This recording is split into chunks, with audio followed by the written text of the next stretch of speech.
Hi friends, Courtallam போகணும்னு முடிவு பண்ணிட்டு என்ன பண்ணுவோம், நண்பர்களோடு போய் நிறைய தேடி தேடி அருவிகளில் நல்லா குளிச்சுட்டு நல்லா தேடி தேடி ஆர்டர் கடையில் போய் பரோட்டா சாப்பிட்டுட்டு வந்துடுவோம். சில பேர் அக்கம் பக்கத்தில் இருக்கிற சின்ன சின்ன கோவில்களுக்கு போவாங்க. அவங்கெல்லாம் மனிதர்கள். அதையும் தாண்டி இந்த மாதிரியான பெரிய மலைகளில் ட்ராவல் பண்ணி இந்த திருமலைக்கு முருகனை தரிசனம் பண்ணுறவங்க பெரிய மனுஷங்கன்னு சொல்லுவாங்க. ஆமாங்க, பார்க்கறதுக்கு ரம்மியமாக இருக்கிற இந்த திருக்கோவில் எங்கே இருக்குன்னு பார்த்தீங்கன்னா, சும்மா குற்றாலத்துலேருந்து ஒரு 18-20 கிலோமீட்டர் தென்காசி செங்கோட்டை வழியாக ட்ராவல் பண்ணிங்கன்னா இந்த திருக்கோயிலுக்கு நீங்கள் அடைஞ்சிடலாம். சுமார் 500 அடி உயரம் இருக்கிற இந்த திருக்கோயில் சுமார் 544 படிகள் இருக்கிற ஒரு அற்புதமான ஒரு மலைக்கோவிலுங்க.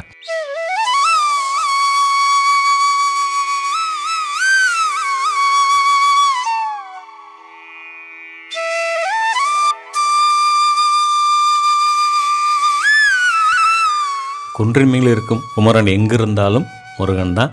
முருகனை தரிசனம் பண்ணுறதே சிறப்பு தான். அதுவும் இந்த கோவில் ஏன் ஸ்பெஷலாக நாங்கள் சொல்கிறோம்னா, இங்கே சுற்றிலையும் இந்த 500 கிலோமீட்டருக்கு மேலே இருக்கிற இந்த திருக்கோயிலுக்கு சுற்றிலையும் இருக்கிற இந்த ரம்மியமான காற்று இருக்குது பார்த்தீங்களா, இந்த காற்றை நீங்கள் அனுபவிக்கிறதுக்காகவும் இந்த முருகனை தரிசனம் பண்ணுறதுக்காகவும் நீங்கள் மேலே வந்தாகணும். அதுக்கான ஒரு சாம்பிள் தான் இந்த சவுண்டோடு இருக்கிற வீடியோ.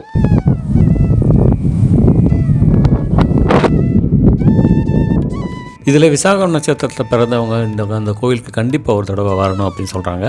ஏன்னா ரொம்ப விசேஷமாக இருக்குமா. எந்த நட்சத்திரமாக இருந்தால் நீங்கள் ஒரு தடவை குற்றாலம் வரும்போது இந்த கோவிலுக்கு நீங்கள் தரிசனம் பண்ணிங்கன்னா உங்களோட கஷ்டம் நீங்கி கவலை மறந்து நிம்மதியாக விடுவை சேருவீங்க அப்படிங்கிறது நிதர்சனமான ஒரு உண்மை. இந்த கோவிலில் பார்த்தீங்கன்னா பூஞ்சுனை அப்படிங்கிற பெயரில் ஒரு தீர்த்தம் இருக்கான். இங்கே நம்ம இலக்கியத்தில் படித்த அந்த குவளை மலர் அப்படிங்கிற ஒரு மலர் தினமும் ஒரு மலர் பூக்குமா. அதை இந்த கரையில் இருக்கிற சப்த கன்னிகள் இந்த மலரை பறித்து முருகனை பூஜிப்பாங்களாம். ஆனால் சப்த கன்னிகள் அப்படிங்கிறது பார்த்தீங்கன்னா சிவாலயங்களில் மட்டும்தான் இருக்குமா. ஆனால் முருகன் தலமான இந்த திருமலையில் இந்த தீர்த்த கரையில் சப்த கன்னிகள் இருக்கிறது ரொம்ப சிறப்புன்னு சொல்கிறாங்க. இதில் இன்னொரு விசேஷம் என்னன்னு பார்த்தீங்கன்னா, இந்த முருகன் கோவிலில் இருக்கிற அந்த முருகப்பெருமானோட சிலையில் கடப்பாறை மூக்கில் சின்ன பகுதி உடஞ்சிருச்சான். அந்த உடைச்சல் பார்க்கறதுக்கு ரொம்ப அழகாக இருக்குன்னு சொன்னதுனால அதை அப்படியே விட்டுட்டாங்களாம். ஆனால் இந்த கிராமத்து மக்கள் இதை தரிசனம் பண்ணும்போது இதை மூக்கன் அப்படின்னு சொல்லுவாங்களாம். இந்த சுவாமிக்கு பேர் மூக்கன் அப்படின்னு சொல்லிட்டு பேரே வச்சுட்டாங்களாம். நெல்லை மாவட்ட கிராம பகுதியில் இருக்கிற குழந்தைகளுக்கு பார்த்தீங்கன்னா மூக்கன், மூக்காயி, மூக்கம்மாள் இப்படி தான் பேர் வைப்பாங்களாம். இந்த திருமலை முருகனோட பெயர் தான் இந்த மூக்கன் அப்படிங்கிறதுனால. அது மட்டும் கிடையாது, குழந்தைகள் தொடர்ந்து பிறந்த உடனே இறந்துக்கிட்டே இருந்தாங்கன்னா இவங்க மூக்குத்தி, மூக்கன் அப்படின்னு பெயர் வைக்க போகிறதா வேண்டிக்கிட்டா அந்த குழந்தை கடைசி வரைக்கும் பிழைத்து நல்லபடியாக வாழ்ந்து சாதிக்கும் அப்படிங்கிறது உங்களோட நம்பிக்கை.